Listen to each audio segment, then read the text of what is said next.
Bonjour. Allons-y maintenant avec la section 1.4, les parties entières, mais la résolution d'équation.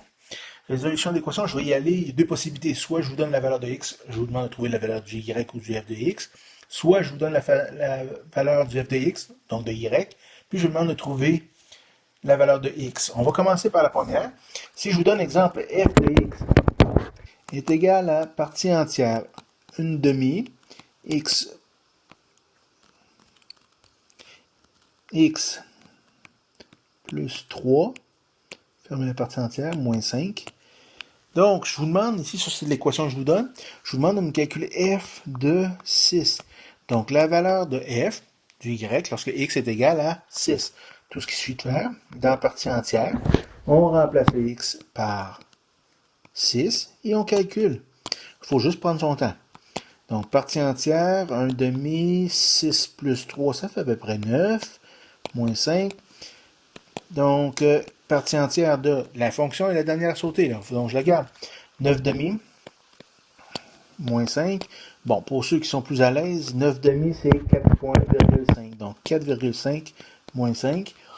Donc, partie entière, puis là, c'est là qu'il faut faire attention. Partie entière de 4,5, c'est 4. Plus petit entier inférieur ou égal à 4,5, c'est 4.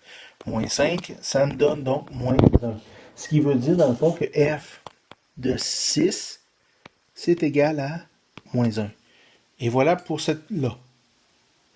Bon, maintenant, pour l'exemple inverse, dans le fond, je vais reprendre f de x, qui est égal à partie entière 1/2, x plus 3. Ça, c'est une tentative de 3. Et voilà. C'est une tentative de 3. Je pense qu'on va se permettre un efface.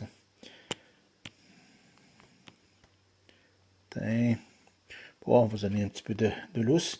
Ici, je recommence donc 1/2, x plus 3, moins 5. Donc, j'ai la même équation que tantôt, sauf que cette fois-ci, ce que je vais vous demander, c'est de trouver f de x est égal à 5.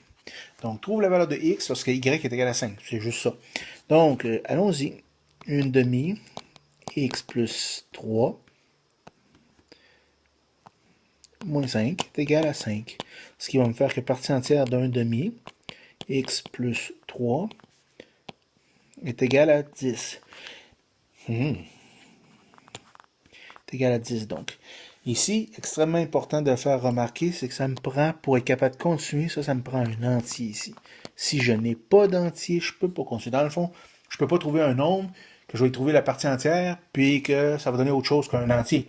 Puisque la partie entière, sa définition, c'est entier, le plus grand ou inférieur. Bon, donc c'est un entier. Parfait. Ceci étant dit, une fois que j'ai ça, ce qui devient intéressant, c'est que je vais diviser ma résolution en deux parties. Soit la partie plus grand ou égal à 10, qui est mon terme ici, ou plus petit que 10 plus 1, donc 11. Donc l'entier suivant. Soit l'entier qu'on avait ici, en haut, et l'entier suivant. Donc ici, bien évidemment, là, ça veut dire que je peux laisser tomber mon... Non, là j'exagère. Je peux laisser tomber à ce moment-là ma partie entière. Ma fonction est disparue, vu que je l'ai remplacée par les deux conditions. Donc, si je continue ça en haut ici, donc ça va me donner x plus 3 plus grand ou égal à 20, ou bien x plus 3 plus petit que 22, ce qui va me donner x plus grand ou égal à 17, puis x plus petit que 19. Donc, dans le fond, ici, ce qui est intéressant, c'est que quand je cherche une valeur de y, le x que je vais trouver, c'est une marche.